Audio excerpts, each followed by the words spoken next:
பேரன்புக்கும் பெருமதிப்புக்கும் உரிய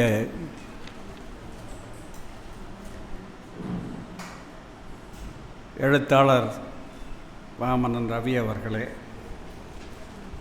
இன்று நூல்களை வெளியிட்டிருக்கக்கூடிய எழுத்தாளர் சண்முது, கவிஞர் சௌமியாஸ்ரீ, கவிஞர் கீதா இளங்கோவன் ஆகிய எழுத்தாளர் பெருமக்களே, பொள்ளாச்சி இலக்கிய வட்டத்தினுடைய ஊனும் உயிருமாக இருக்கக்கூடிய அம்சப்பிரியா அவர்களே, பூபாலன் அவர்களே, இன்னும் சோலை மாயவன் அவர்களே, ஜெயக்குமார் அவர்களே, இன்னும் இந்த இலக்கிய வட்டத்தை சேர்ந்த படைப்பாளிகளே, இன்றைக்கு நம் அனைவருடைய அன்புக்கும் பாத்திரமாகி நல நிதியை பெற்றிருக்கக்கூடிய கவிஞர் ஐயப்ப மாதவன் அவர்களே, சிறந்த பலதுறை விற்பனராக இருக்கக்கூடிய கவிஞர் லீலா அவர்களே, பெருமைக்குரிய இந்த அவையில் கவிஞர் ஐயப்ப மாதவன் அவர்களுக்கு 57,000 ரூபாய்க்கு மேல் திரட்டி கொடுத்து, இன்னும் நாட்கள் இருந்தால் அதிக தொகை இன்னும் பொள்ளாச்சியில் பெற்றிருக்க முடியும். ஆனாலும் ஒரு நல்ல தொகையை தேடி திரட்டி உதவி இருக்கக்கூடிய பொள்ளாச்சி இலக்கிய வட்டத்தின் நண்பர்களுக்கெல்லாம் என்னுடைய பாராட்டுக்களை நான் தெரிவித்துக் கொள்கிறேன். இந்த நிதியை அவருக்கு வழங்க வேண்டுமென்று என்னிடத்தில் கேட்டுக்கொண்டார்கள். நான் ஐயப்ப மாதவனை சந்தித்ததில்லை, இன்றைக்குத்தான் சந்திக்கிறேன். ஐயப்ப மாதவனை படித்ததும் இல்லை, அவருடைய கவிதைகள் எனக்கு அறிமுகம் இல்லை. அப்படி இருக்க அவருக்கு நிதியை கொடுப்பது மகிழ்ச்சியான செய்தி தான் என்றாலும் அவரை பற்றி நமக்கு சரியாக தெரியவில்லையே என்று நான் மனசுக்குள் வருந்தினேன். அப்படி வருத்தப்படவும் தேவையில்லை என்று தோன்றியது. ஏனென்றால் அவ்வளவு கவிஞர் பெருமக்கள் தமிழ்நாட்டில் இருக்கிறார்கள், எல்லோரையும் எல்லாரும் தெரிந்து வைத்திருக்க முடியாது. ஆனாலும் ஐயப்ப மாதவனுடைய பெயரை நான் பத்திரிகைகளில் பல சமயங்களில் பார்த்திருக்கிறேன். அவரை பற்றி பேசுவது என்றால் ஒன்றுமே படிக்காமல் என்ன பேச முடியும் என்று நான் நினைத்தபோது நண்பர் ஜெயக்குமார் அவர்கள் இந்த தொகுதியை என்னிடத்தில் கொண்டு வந்து கொடுத்தார்கள். கூந்தலில் செய்த தூரிகை என்று இன்றைக்கு விற்பனையாகி கொண்டிருக்கக்கூடிய இந்த நூலை கொண்டு வந்து கொடுத்தார். அதை நான் ஒரு புறம் புரட்டி பார்த்தேன். பார்த்தால் அத்தனையும் காதல் கவிதைகள். 90 வயசில் காதல் கவிதைகளை படிக்க சொல்லி என்னிடத்தில் கொடுத்தார்கள். ஆனால் இது முதியோர் காதல் பிறந்த மண் ஆகையினால் அந்த காதல் கவிதைகளும் நாம் படித்து அறிய வேண்டியது என்று நான் நினைத்தேன். ஏறக்குறைய ஒரு 25 வயதிலிருந்து நான் கவிதை எழுதி வருகிறேன். ஆனால் மொத்தமாக பார்த்தீர்களானால் நான் எழுதிய காதல் கவிதைகள் இவ்வளவு தான் இருக்கும். அதிகம் காதல் கவிதைகள் என்னுடைய தொகுதிகளில் இருக்காது. அவருக்கு நேர்மாறாக என்னுடைய தொகுதிகளிலே காதல் கவிதைகள் கொஞ்சம்தான் இருக்கும். காதல் கவிதையை சிறு காவியமாக மௌன மயக்கங்கள் என்ற ஒரு நூலை நான் எழுதியிருக்கிறேன். அதுக்கு காரணம் அந்த காதல் நான் அறிந்த தன் உடலை வெற்று வாழக்கூடிய ஒரு பெண்ணை காதலித்த ஒரு இளைஞனை பற்றி நான் அறிவேன். ஆகையினால் நான் அந்த காதல் கதையை ஒரு அர்த்தமுள்ளதாக மக்களுக்கு தெரிவிக்க வேண்டும் என்பதற்காக நான் அந்த மௌன மயக்கங்கள் என்ற, அது என்னுடைய மௌன மயக்கங்கள் அல்ல, அதில் வருகிற நாயகனுடைய மௌன மயக்கங்களை சொல்லுவதற்காக நான் அதை எழுதினேன். ஆனால் காதல் என்பது பருவகாலத்து நெருப்பு என்றாலும் கூட அதை செம்மையாகவும் சிறப்பாகவும் உலகத்துக்கு தந்த மொழி தமிழ் மொழி. தமிழ் மொழியினுடைய ஆதி இலக்கியங்கள் எல்லாம் காதலின் பரவுதலாக இருப்பதை நாம் பார்க்குறோம். உலகத்திலேயே தலை சிறந்த கவிதை காதல் கவிதை என்று கருதப்பட்டு பல மொழிகளிலும் மொழிபெயர்க்கப்பட்ட சிறப்பை உடையது யாயும் யாயும் யாராகியரோ, எந்தையும் நுந்தையும் எம்முறை கேளீர், யானும் இனியும் எவ்வழி அரிதும், செம்புல பெயல் நீர் போல அன்புடை நெஞ்சும் தாம் கலந்தனவே என்பது ஆயிரம் ஆண்டுகளாக நிலைத்து நிற்கக்கூடிய ஒரு காதல் கவிதை. சங்க இலக்கிய காதல் கவிதைகள் எல்லாம் அப்படித்தான். எனவே இந்த தொகுதி முழுவதும் காதல் கவிதைகளாக இருப்பதில் ஆச்சரியமில்லை. ஏனென்றால் நம்முடைய பாட்டனார் காலத்து பாரம்பரியம் அது. அதனுடைய ஒரு பிரதிநிதியாக ஐயப்ப மாதவன் அவர்கள் நம்முடைய முன்னால் என்று வீற்றிருக்கின்றார்கள். காதல் கவிதைகள் எழுதியவர்கள் எத்தனையோ பேர்கள் எத்தனையோ மொழிகளில் எழுதியிருக்கிறார்கள். புரட்சி கவிதைகளை எழுதிய பாப்லோ நெருடா காதல் கவிதைகளாலும் உலக அளவிலே பிரசித்தி பெற்றவர். அவருடைய காதல் கவிதைகள் தனியாக தொகுக்கப்பட்ட நூல்களாக வெளிவந்திருப்பதை பார்க்கலாம். பாப்லோ நெருடாவினுடைய காதல் கவிதைகள். அதே மாதிரி சோவியத் புரட்சியோடு சம்பந்தப்பட்டவனாக விளங்கிய மாயகோவ்ஸ்கி, சில பேர் நினைக்கிறார்கள் புரட்சி சீர்திருத்தம்னு சொல்கிறவங்கெல்லாம் காதல் கவிதை எழுத மாட்டார்கள் என்று தப்பு அபிப்பிராயங்கள் நிறைய இருக்கின்றன. காதல், பாரதிதாசன் சொன்னது போல் காதல் அடைதல் உயிர் இயற்கை. அப்போ அப்படி இருக்கிற போது எல்லாருக்குமே காதல் வரும். அது புரட்சிக்காரனாக இருந்தாலும் சரி, அல்லது வெறும் வாய் புரட்சிக்காரனாக இருந்தாலும் சரி, எல்லாருக்குமே காதல் வரும். மாயகோவ்ஸ்கி எழுதிய சிறந்த காதல் கவிதை ஒன்று மரியா என்ற தலைப்பில் அமைந்திருக்கிற காதல் கவிதை. மரியா மரியா என்று கதறுகிற குரலை அந்த காதல் கவிதையில் கேட்கலாம். அந்த கவிதையில் அவன் ஒரு இடத்தில் சொல்லுவான் மாயகோவ்ஸ்கி, அந்த காதல் கவிதை ஏன் வித்தியாசமானது என்பதை அந்த செய்தியை எடுத்து காட்டும். மரியா, நான் உன்னை காதலிக்கிறேன், எதனையும் விட காதலிக்கிறேன்.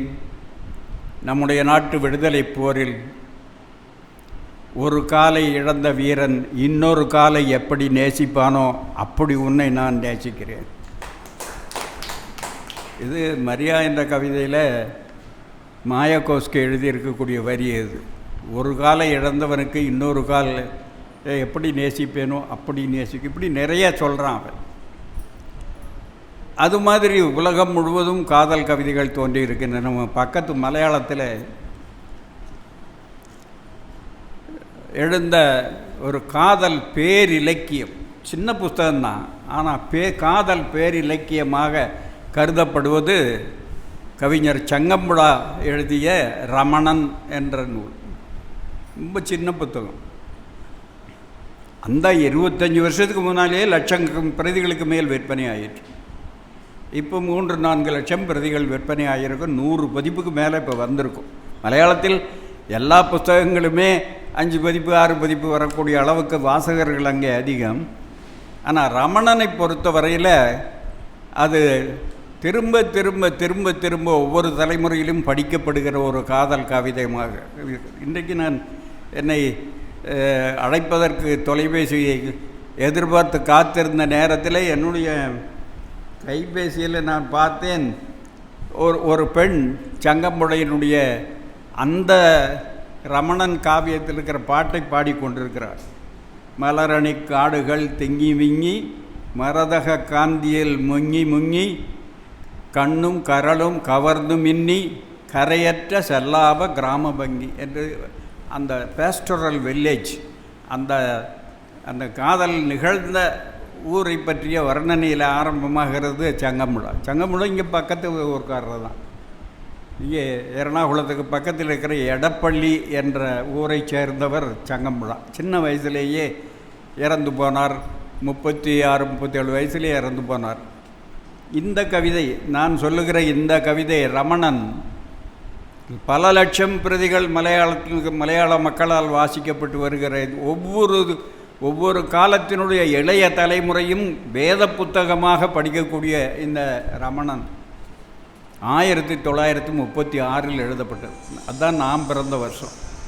அந்த 1936 எழுதப்பட்ட அந்த நூல் திரும்ப திரும்ப திரும்ப திரும்ப சங்கமொழியினுடைய ரொமான்டிக் பொயட்ரி என்று சொல்லுகிற புனைவியல் கவிதை கடுமையாக விமர்சிக்கப்பட்டு, அப்புறம் யதார்த்த கவிதை வந்து, அதுக்கு பிறகு நவீனத்துவ கவிதை வந்து, பின்னவீனத்துவத்துக்கு வந்து போங்கடா என்று சொல்லி இந்த ரொமான்டிக் பொயட்ரி உயிரோடு இருந்து கொண்டே இருக்கிறது. மறுபடியும் மறுபடியும் திரும்ப திரும்ப படிக்கப்படுகிற ஒரு நூலாக ரமணன் விளங்குவதை பார்க்கலாம்.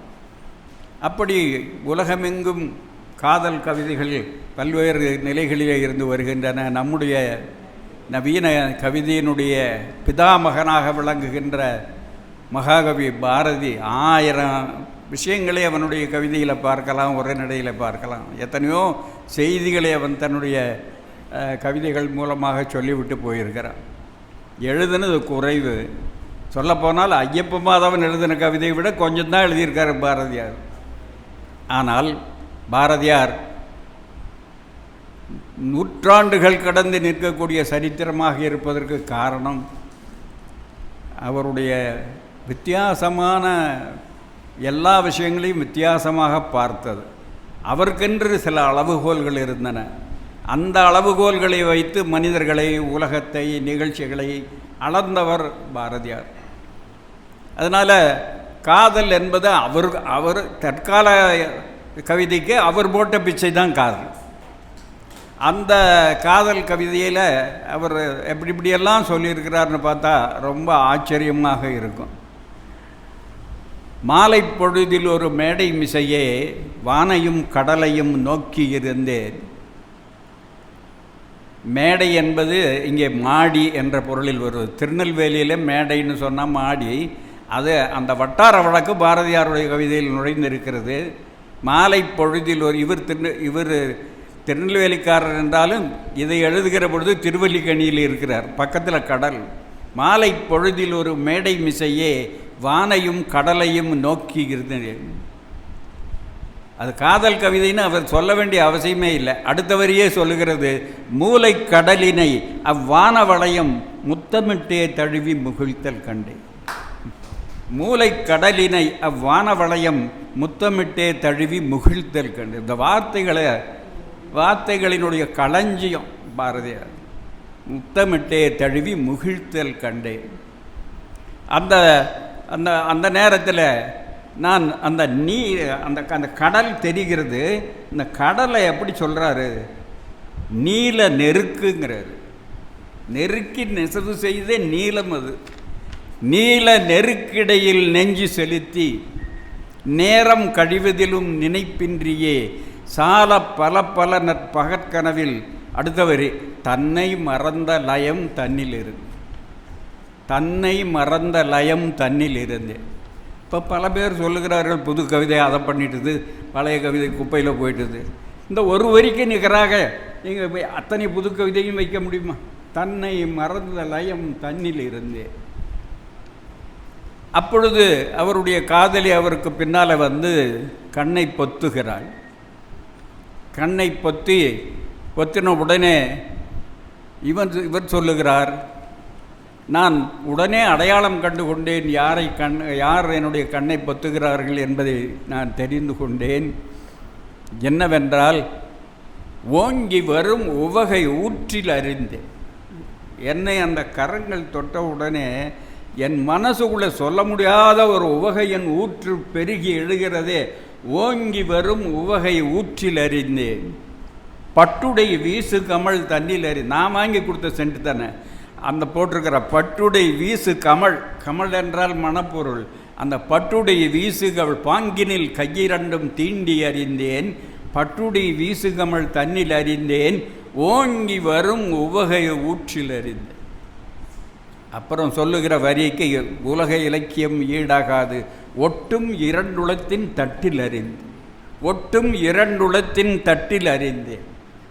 வாங்கி விடடி கையை ஏடி இதனால் எனக்கு தெரிஞ்சு போச்சு யாருன்னு. வாங்கி விடடி கையை ஏடி கண்ணம்மா மாயம் எவரிடத்தில் என்று மொழிந்தேன். உடனே தன்னை அடையாளம் கண்டு கொண்டத மகிழ்ச்சியிலே காதலி கேட்கிறாள், என்ன பார்த்து கொண்டு இருக்கிறாய்? நீல வானத்தில் என்ன பார்த்தாய்? இந்த கடலில் என்ன பார்த்தாய்? இந்த நுரையில் என்ன பார்த்தாய் என்று கேட்டபொழுது அவன் சொன்னான், நான் எல்லாவற்றிலும் உன்னுடைய முகத்தைத்தான் பார்த்தேன். அதற்கு பிறகு யார் என்று இப்போ திரும்பி பார்த்தனே, அப்பவும் உன்னுடைய முகத்தை தான் பார்த்தேன். ஒப்பற்ற காதல் கவிதைகள் பலவற்றை தந்தவன் பாரதி. அதனால் காதல் காதல் காதல் காதல் போயின் சாதல், அந்த அளவுக்கு சாதல்ங்கிற அந்த அளவுக்கு ஸ்பிரிட் அந்த காதலில். அப்படி காதலை வரவேற்றவன், காதலை அழிப்பதற்கு பெற்றோர்கள் முயற்சி செய்கிறத தன்னுடைய சுயசரிதியில் கண்டித்து எழுதியவன். அப்படி காதலுக்கு பேரிலக்கியம் தந்தவன். சில பேர் அந்த காலத்து விமர்சகர்கள் சில பேர் சொல்லுவார்கள், என்னுடைய ஆசிரியரே கூட ஒரு சிறந்த கவிஞர், அந்த காலத்து இளைஞர்களினுடைய ஹார்ட் த்ராப் அவர்.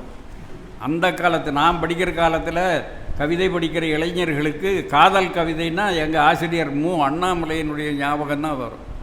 அவருடைய மலரும் புனலும் என்ற சிறு காவியம் அந்த காலத்தில் புகழ் பெற்றது. ஏன் அப்படி? அவர் சொல்லுவார், ஓடாத மண்குதிரை காதல், ஓங்கி உலவி வர தெரியாத தென்றல், யாரும் தேடாத கவி உலக கஞ்சா என்று தெரிந்திருந்தும் காதல் ஒன்றே சித்தரிப்பு. இது மாதிரி ஓடாத மண்குதிரை காதல், ஓங்கி உலவி வர தெரியாத தென்றல், யாரும் தேடாத கவியுலக கஞ்சா என்று தெரிந்திருந்தும் காதல் ஒன்றே சித்தரிப்பேன். அப்படி காதலை ஒவ்வொரு காலத்தில் ஒவ்வொருத்தர் அப்படி பாடியிருக்கிறார்கள். எல்லாருக்கும் எல்லாம் நினைப்பு இருப்பதில்லை. சில நினைவுகளிலே எப்பொழுதும் காதல் கவிதைகளால் நிரம்பி இருக்கிறார். என்னுடைய காலத்தில் என் தலைமுறையிலே அப்படி காதல் கவிதை எழுதியவர் மீரா. கனவுகள் கற்பனைகள் காகிதங்கள் என்ற அவருடைய நூல் அந்த காலத்தில், அதுவும் மறுபடியும் இளைஞர்களுடைய கையில், ரமணன் எப்படி மலையாளிகள் கையில் இருந்ததோ அது மாதிரி மீராவினுடைய இந்த புத்தகமும் கல்லூரி இளைஞர்கள் கையிலே இருக்கக்கூடிய ஒரு காதல் ஆயுதமாக இருந்தது என்று சொல்ல வேண்டும். அப்படி மீரா எழுதினார். அப்போ காதலை எழுதும் பொழுதும் அதுக்கு ஒரு நுணுக்கம் வேணுமல்லவா? அந்த நுணுக்கம் மீராவினிடத்தில் அதிகம் அவர் எழுதவில்லை என்றாலும் அவர் எழுதியவைகளிலே மிகச் சிறப்பான பல செய்திகளை நம்மால் பார்க்க முடியும். அவருடைய ஊச்சிகள், அவருடைய கனவுகள் கற்பனைகள் ஆகியெல்லாம் வித்தியாசமான பார்வையோடு எழுதப்பட்டவை. இந்த கவிதையிலே சொல்லுவார், கனவுகள் கற்பனைகளிலே சொல்லுவார், நீ என்னை பார்த்தபோது என் இதயத்தில் ஒரு முள் தைத்தது. இது எல்லாரும் சொல்லிடுவாங்க. அவர் சொன்னார், முல்லை முள்ளால் தானே எடுக்க வேண்டும், இன்னொரு தடவை பாரு என்று சொன்னார் மீரா. இப்படி எத்தனையோ நுணுக்கங்கள் அந்த நூலிலே அதில் ஈடுபட்டு போய் அதையவே அந்த நூலை மட்டுமே ஒரு PhD ஆய்வு நூலாக செய்தவர் நம்முடைய காலத்தின் சிறந்த பேச்சாளர்களில் ஒருவராகிய அப்துல் காதர். அந்த ஒரு புத்தகத்தை பற்றி மட்டுமே ஒரு PhD பண்ணியிருக்கார். இப்படி எத்தனையோ காதல் கவிதைகளால் உலகம் நிரம்பி இருக்கிறது. ஐயப்ப மாதவன் அவர்கள் இந்த பெரிய தொகுதியை, நான் மற்ற அவருடைய நூல்களை படித்ததில்லை, இதை பார்த்த உடனே எனக்கு ஆச்சரியமாகவும் அதிர்ச்சியாகவும் இருந்தது. இப்படி காதல் பேரிலக்கியங்களை செய்ய முடியுமா என்று நான் எண்ணி பார்த்தேன். ஆனால் காதல் அவள் அப்படி அவள் இப்படி என்றெல்லாம் பெண்களை வர்ணிப்பது, பெண் கவிஞர்கள் எப்படி ஆண்களை வர்ணிக்கிறார்களான்னு எனக்கு தெரியாது. ஆனால் ஆண் கவிஞர்கள் பெண்களை பற்றி அப்படி நிறைய வர்ணிக்கிறார்கள். பெண் கவிஞர்கள் கொஞ்சம் கோபமாக வேணுமானால் வர்ணிப்பார்கள், இவன் ஒரு அயோக்கியன் அவனு என்று அந்த மாதிரி எழுதிய பெண் கவிஞர்கள் நம்ம காலத்தில் நிறைய பேர் இருக்கிறார்கள். எனவே அவைகளையெல்லாம் பார்த்துவிட்டு நம்முடைய அருமை கவிஞர் ஐயப்ப மாதவனுடைய கவிதைகளையும் புரட்டி பார்க்கிற பொழுது எனக்கு இவருடைய கவிதை ஏன் வித்தியாசமாக இருக்கிறது, இவருடைய காதல் கவிதையிலே என்ன விசேஷம் இருக்கிறது என்று பார்க்கிற பொழுது, இவரும் எப்படி நம்முடைய முன்னோர்கள் வெறும் காதலை சொல்லாமல், வெறும் உடல் அழகை மட்டும் வர்ணிக்காமல், அல்லது மன அவசங்களை எடுத்து சொல்லாமல், அதுக்கு அப்பால் என்று போகிற ஒரு காட்சியை ஐயப்ப மாதவனிடத்திலும் என்னால் பார்க்க முடிந்தது. ஒரு கவிதையில் அவர் சொல்லுவார், தலைப்பெல்லாம் விட்டுருங்க, அவர் 7-8 பெண்கள்னு எழுதியிருக்கிறார், அந்த தலைப்பை விட்டுருங்க. அதில் கடைசி வரியில் சொல்கிறாரு, நீரெடுக்க குளத்திற்கு வரும் அவள் பின்னால். நீரெடுக்க குளத்திற்கு வருவதுன்னு சொன்ன உடனே எனக்கு மற்றொரு சிறந்த காதல் இலக்கியம் ஞாபகம் வருகிறது. அது பாரதிதாசனுடைய எதிர்பாராத முத்தம். முத்தம்னு அவர் சொன்னபோது பெரிய கிளர்ச்சி தமிழ்நாட்டில். இது என்ன இந்த மனுஷன் முத்தம் சத்தம் என்றெல்லாம் சொல்லிகிட்டு இருக்கிறாரு, உடல் அழகை வர்ணிக்கிற கவிதைகளை ரொம்ப பேசுகிறாரு பாரதிதாசன்னு சொன்னார். இல்லை, அது நம்ம பாரம்பரியத்தில் இருக்கக்கூடிய அவருடைய குருநாதர் அப்படி பேசியிருக்கிறார். கன்னி வயதில் உன்னை கண்டதில்லையோ, கன்னம் கன்றி சிவக்க முத்தம் இட்டதில்லையோன்னு பாடினவர் குருநாதர். அப்புறம் இவர் பாடாமையாக இருப்பார். ஆகவே இவரும் அது மாதிரி பாடியிருக்கிறார். அதில் அந்த நீரெடுத்து வருகின்ற அந்த காட்சியை அந்த காவியத்திலையும் எதிர்பாராத முத்தத்திலையும் பார்க்கலாம். ஏறக்குறைய அந்த ஞாபகம் வருகிறது எனக்கு. நீரெடுக்க குளத்திற்கு வரும் அவள் பின்னால். அவள் பின்னால் என்ன, இவர் தானே போவார்? இல்லை, அப்படி சொல்லலை அவர். நீரெடுத்து குளத்திற்கு வரும் அவள் பின்னால் காற்றில் கவிதை எழுதி, இவர் தானாவது காற்றில் கவிதை எழுதி வண்ணத்து பூச்சிகள் திரிகின்றன. எதிர்பாராத ஒரு முடிவை சொல்கிறார். நீரெடுக்க குளத்திற்கு வரும் அவள் பின்னால் காற்றில் கவிதை எழுதி வண்ணத்து பூச்சிகள் திரிகின்றன. அப்போ வித்தியாசமாக சொல்லுவதும் இயற்கையை தன்னுடைய காதல் உணர்வோடு பின்னி தருவதும் இவருடைய இயல்பாக இருப்பதை பார்க்குறோம். இன்னொரு கவிதையில் சொல்லுகிறார், உன் பெயர் என் மழைத்துளிகளில் சொரிய, உன் பெயர் என் மழைத்துளிகளில் சொரிய, நிலமாகி எங்கும் எழுதி கொள்கிறேன், நிலமாகி எங்கும் எழுதி கொள்ளுகிறேன். அப்போ இயற்கையோடு கலந்து பின்னி இந்த கவிதைகளுக்கு சென்று பாய்வதற்கு ஒரு இடமாக இயற்கையை, மலரை, வானை, நிலவை, நட்சத்திரங்களை இவைகளை எல்லாம் அவர் பயன்படுத்தி இருக்கிறத மிகுந்த உவகையோடு நான் பார்த்து மகிழ்ந்தேன். நான் பார்த்து முழுவதுமாக சொல்லுவதற்கு எனக்கு நேரமில்லை, படிப்பதற்கும் எனக்கு நேரமில்லை. ஆனால் நான் என் கண்ணில் பட்டதை மட்டும் நான் சொல்லுகின்றேன். இன்னொரு கவிதையில் சொல்லுகிறார், அந்த இயற்கையோடு சேர்ந்து பின்னி இவருடைய கவிதைகள் வருகின்றன என்பதை சொல்லுவதற்காக நான் இந்த உதாரணங்களை தருகிறேன். வானம் காண்கையில், இப்போ காதலர்கள் ஒரு லட்சியம் இல்லாமல் பார்த்துட்ருப்பாங்க. அங்கே பார்ப்பான், இங்கே பார்ப்பான். காதலியை தவிர காதலி வரவில்லை என்றால் எல்லாத்தையும் பார்த்துட்டு இருப்பான். மின்விசிறியை பார்த்து கொண்டிருப்பான், மைக்கை பார்த்து கொண்டிருப்பான். இன்னது என்று ஒரு லட்சியம், பார்வைக்கு அந்த பொருள் தெரியாது, அப்படி பார்த்து கொண்டிருப்பான். அப்படி பார்க்கிற பொழுது வானத்தை பார்க்கிறோம். வானம் காண்கையில் நட்சத்திரமாகிறாய், தீண்டும் வேளை காற்றாகிறாய், என் கால்கள் நனைகையில் அலையாகிறாய், வணங்கும் வேளை கடவுளாகிறாய், மரத்துக்கு கீழே நிற்கும்போது நிழலாகிறாய், நீந்தும் வேளை நீராகிறாய் என்று இயற்கையோடு சேர்த்து தன்னுடைய காதலை சொல்லுவதனால் இந்த காதல் கவிதைகள் அந்த இயற்கை வாழுகிற காலம் வரை வாழும்.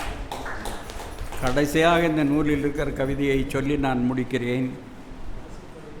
காதலர்களுக்கு காதல் நிரந்தரமானது. காதல் நிரந்தரமானது. அவருக்கு இப்போ என்ன வயசு இருக்கும்? 40 இருக்குமா? 25 வயசில் காதல் கவிதை எழுத ஆரம்பித்து இப்போவும் எழுதிட்டுருக்காரு. இன்னும் எழுதுவார். 60 வயதிலும் 20 போல் எழுதுகிறார். அப்படியே ஆச்சரியப்படத்தகுந்த காதல் உள்ளம் இருக்கிறது. அதுதான் நான் ஏற்கனவே சொன்னேன், பாரதிதாசனுடைய யாரும் எழுதாத ஒரு காதலை அவர் எழுதினார். அது குடும்ப விளக்கில் 5வது பகுதியாக இருக்கக்கூடிய முதியோர் காதல். அந்த முதியோர் காதல்ங்கிறது யாருமே இது வரைக்கும் கவிதை உலகில் எழுதுனதே கிடையாது. பாரதிதாசன் காலம் வரைக்கும் பின்னால் யாராவது எழுதியிருக்கலாம், முன்னாலே யாரும் முதியோர் காதலை பற்றி எழுதுனது இல்லை. முதியோர் காதலில் மணவழகரும் தங்கமும் முதுமை அடைந்து விடுகிறார்கள். மணவழகருக்கு முன்போல் தோளிலே வலிமை இல்லை சொல்கிறார் பாரதிதாசன். மணவழகருக்கு முன்போல் தோளிலே வலிமை இல்லை. எதையாவது படிக்கணும்னா கண்ணாடி துணையும் வேண்டும். அப்படி இருக்கக்கூடிய ஒரு முதுமை வந்து விடுகிறது. இருந்த இடத்திலிருந்து கொஞ்சம் நகர்ந்து கூட உட்கார முடியாத அளவுக்கு. அவர் ஒரு இடத்துல இருக்கிறார், அவருடைய துணைவியார் இவர் இன்னொரு இடத்துல இருக்கிறார். 2 பேரும் பக்கத்தில் கூட இருக்கக்கூடிய வாய்ப்பு இல்லை. அப்போ அந்த மூதாட்டி, எல்லாருக்கும் அந்த வயசு வரத்தானே செய்யும். எனக்கு வந்திருக்கிற வயசு உங்களுக்கு வராமலா போகும். ஆகவே அந்த மூதாட்டி என்ன நினைக்கிறாள்? கணவரையே நினைத்து கொண்டிருக்கிறாள். அந்த கடைசி காலத்தில் அவருக்கு அவள் ஞாபகம், அவளுக்கு அவர் ஞாபகம். அதுதான் முதியோர் காதல். அந்த முதியோர் காதலில் அவள் நினைக்கிறாள், அறம் செய்த கையும் ஓயும். என் கணவருக்கு தான தர்மங்கள் செய்த அந்த கை இருக்கிறது, அது ஓஞ்சி போச்சு. அறம் செய்த கையும் ஓயும். மக்களை அன்பால் தூக்கி புறம் போன காலும் ஓயும். குழந்தைகளை தோளில் எடுத்துக்கொண்டு வெளியே உலாவ போனாரே, அப்படி போன காலும். செந்தமிழ் திறங்களையெல்லாம் சொல்லக்கூடிய புலவர்களுடைய அறிவுரைகளை கேட்ட காதும் ஓயும். கண்களும் ஓய்ந்து போகும். ஓயாதது எது என்று அவள் சொல். மறவனை சுமக்கும் என்ற மனம் மட்டும் ஓய்வதில்லை. மறவனை சுமக்கும் என்ற மனம் மட்டும் ஓய்வதில்லை என்கிறாள் அந்த கிழவி. கிழவனுக்கு என்ன நினைப்பு? புதுமலர் அல்ல, காய்ந்த பொற்கட்டே அவள் உடம்பு. சதிராடும் நடையாள் அல்லல், தள்ளாடி விடும் மூதாட்டி. எது எனக்கு இன்பம் நல்கும்? இருக்கின்றாள் என்பது ஒன்று. இப்படி முதியோர் காதலை உருவாக்கி தந்த கவிஞர் பாரதிதாசன். அது மாதிரி இவருடைய கடைசி கவிதையும் நீங்கள் நினைவில் வைத்து கொள்ளக்கூடிய ஒரு கவிதையாக அமைகிறது. அதில் அவர் சொல்கிறாரு, இதுதான் நிரந்தரமானது என்பது. நீ ஒரு அற்புதமான மழை. முதுமை வந்து விட்ட போதிலும், 60 வயது வந்து விட்ட போதிலும் இதை சொல்ல முடியும். நீ ஒரு அற்புதமான மழை பெய்து கொண்டிருக்க என் வேண்டுதல். நீ ஒரு அரிய தேவதை, கனவை விட்டு அகலாதிருக்க என் வேண்டுதல்கள். நீ ஒரு மெல்லிய காற்று, வீசிக்கொண்டிருக்க என் வேண்டுதல்கள். நீ ஒரு அபூர்வ சிற்பம், உடையாதிருக்க என் வேண்டுதல்கள். நீ ஒரு விளைநிலம், பசுமையில் நிலைத்திருக்க என் வேண்டுதல்கள். 2 பேரும் இருக்கிறாங்க. அப்படி இருக்கும்போது காதலியை பற்றி முதியோர் காதலில் சொன்ன பாரம்பரியம்தான் இது என்றாலும் புதிய சொற்களில் சொல்லுகிறார். அப்போ நீ மழையாக இருக்க வேண்டும், காற்றாக இருக்க வேண்டும், தேவதையாக இருக்க வேண்டும், அபூர்வ சிற்பமாக இருக்க வேண்டும், எப்பொழுதும் விளைந்து கொண்டிருக்கிற நிலமாக இருக்க வேண்டும். இதெல்லாம் என் வேண்டுதல்களின் உருவகங்களில் நீ நிலை பெற்று கொண்டிருக்கிறார். அப்படித்தான் அவரை பற்றி ஐயப்ப மாதவன் நிலை பெற்று கொண்டிருக்கிறார் என்ற வாழ்த்தை அவருக்கு தெரிவித்து, இந்த இனிமையான பொழுதிலே இன்னும் பல 70, 80 வந்தாலும் காதல் கவிதைகளை எழுதி கொண்டே இருங்கள். அதை வாசிக்கிற வாசகர்கள் வளர்ந்து கொண்டே இருப்பார்கள் என்று சொல்லி அமைக்கின்றேன். இந்த நிகழ்ச்சிக்கு ஏற்பாடு செய்து ஒரு நல்ல நிதியை திரட்டி கொடுத்த பொள்ளாச்சி இலக்கிய வட்டத்திற்கு உங்கள் அனைவரின் சார்பிலும் பாராட்டுதல்களை தெரிவித்துக் கொள்கிறேன்.